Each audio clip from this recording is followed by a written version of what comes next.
ملګري ملتونه تیرو 9 میاشتو کې شاوخوا 228,000 افغان کډوال خپل هیواد ته ستانه شوي. د ملګرو ملتونو د وګړو صندوق وایي د روان میلادي کال له جنوري څخه بیا تر اکتوبر میاشتې پورې شاوخوا 228,000 افغان کډوال له ایران او پاکستان څخه خپل هیواد ته ستانه شوي دي. د ملګرو ملتونو دغه ادارې د پنجشنبې په ورځ ډسمبر 15مه لندۍ 40مه پر خپل ټویټر پاڼه لیکلي چې په دغه موده کې 661,000 او 600 افغان کډوال له ایران او 6,300 نور له پاکستان څخه ستانه شوي دي.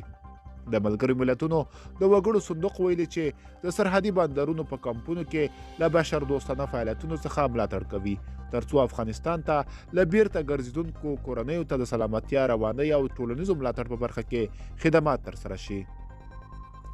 د طالبانو حکومت د کډوالو او بیرته ستنېدونکو چارو وزارت ارقام ښایي چې د 2021 میلادي کال د اګست میاشتې له 15 نیټې څخه بیا تر دا مهاله 1.14 میلیونه افغان کډوال له ایران او پاکستان څخه په خپله خوښه او زور سره هیواد ته ستانه شوي دي.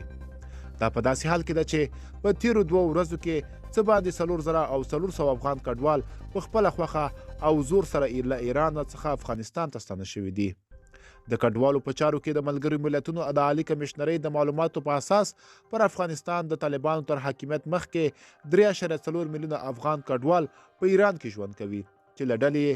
نږدې 2 میلیونه کډوال غیر قانوني وو. خو دغه سازمان ویلي چې د تیر 2021 میلادي کال د اګست میاشتې څخه وروسته په سلګونو زره نور افغان کډوال هم دغه هیواد ته